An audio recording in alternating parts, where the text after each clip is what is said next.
With the NFL Combine set to kick off later this week, it is safe to say we are officially smack dab in the middle of the NFL draft season. The Combine is usually where mock drafts eventually start making sense and paint a clearer picture on which positions and players teams will start to focus their attention on.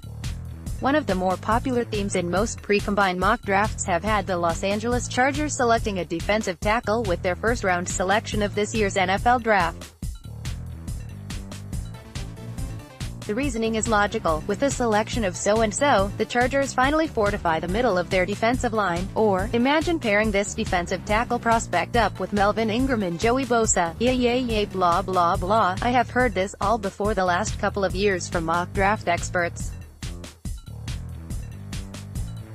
The Chargers selecting a defensive tackle in round 1 has officially become the new cliché that replaced the old mantra. The Chargers finally replace Eric Weddle at the safety position and get Gus Bradley his center field free safety to be the Earl Thomas in his defense. Sorry, Bolts fans. I am about to let you all in on a secret. Los Angeles will not be drafting a defensive tackle in the first round of the 2019 NFL Draft, and here's why. Previous draft trends. Chargers GM, Tom Telesco has been with the team for 6 years now.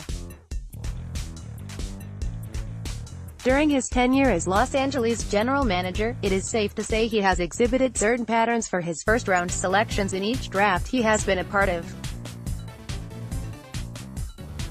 Let's take a look at all the players he took in the first round since 2013. DJ Fluker, Jason Verrett, Melvin Gordon, Joey Bosa, Mike Williams, and Derwin James.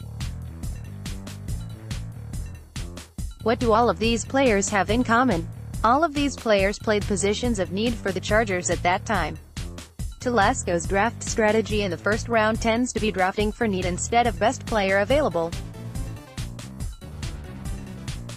I am not saying these were bad picks, all I am saying is drafting for need is his first-round tendency.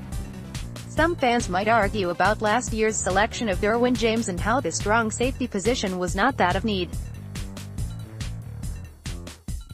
However, if it wasn't for the Buffalo Bills trading ahead of the Chargers to select Tremaine Edmunds, then we would be having a much different conversation because the former Virginia Tech linebacker would be entering his second year with the Bolts, furthermore proving my point. There is also another trend in LA's first-round picks. Since 2013, the Chargers have alternated between offensive and defensive players every other year. While that might be coincidental at first, let's take a look at the last 2 drafts under Telesco and Lynn. Their first draft together had them selecting 3 offensive players in the first 3 rounds of the 2017 NFL Draft. How did they follow that up in 2018? By selecting 3 defensive players in the first 3 rounds the following year. This is not to say that Los Angeles will select 3 offensive prospects in the first 3 rounds of this year's draft. But it is safe to say that the Chargers have taken heavy measures last year to reshape their defense in Gus Bradley's mold and will now turn their focus on the offensive side of the ball in round 1.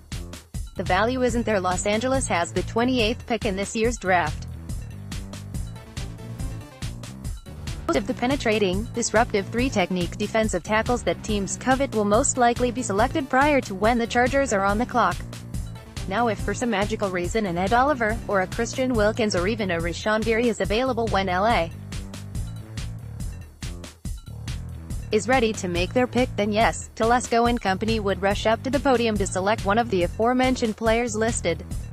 However, due to the injury sustained by Mississippi State defensive tackle Jeffrey Simmons, there is one less defensive tackle in this year's draft to push the previously mentioned players down the board to the Chargers. Now a lot of mock drafts have Los Angeles taking former Clemson Tiger defensive tackle Dexter Lawrence with the 28th pick. Once again, the logic is there. The Chargers need to find a replacement for Brandon McBinn. However, I find it difficult to believe LA would invest a first-round pick in a 2-down, run-stuffing, defensive tackle, especially one who is suspended for PEDs. Tom Telesco and the Chargers tend to shy away from controversial players and target high-character, football players, even to the detriment of the team at times. Fans can also forget the idea of pairing Bosa and Ingram up with former Notre Dame defensive tackle Jerry Tillery for the same reasons above. Tillery, one of my draft crushes, is considered by some to be an inconsistent full-time defensive tackle who has had numerous behavioral issues in college, suspended for the Fiesta Bowl game against Ohio State for violating team rules, and multiple dirty plays against USC where he intentionally shoved an injured Trojan player in the head and then stepped on another player's foot on purpose.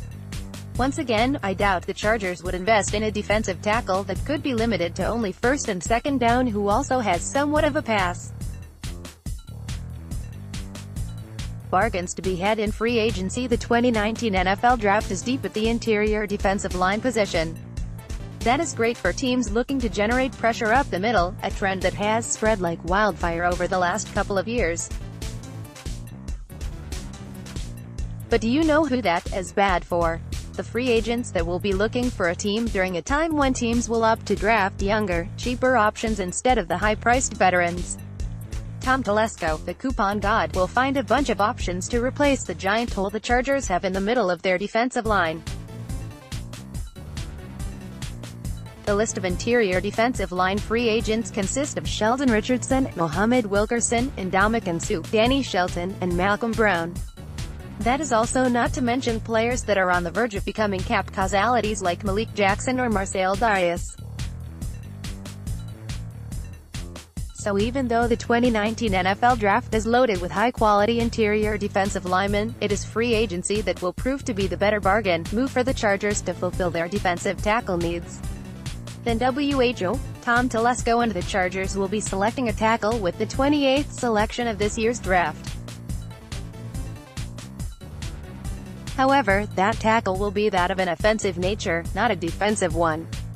With the Chargers looking to free agency to address their need in the middle of the defensive line, I believe Anthony Lynn will look to build upon an improving offensive line that deteriorated towards the end of last season. Now which offensive tackle will they target? That I do not know yet. I guess we all just have to be out on the lookout for the post-combine and pro day rumor mills for that answer.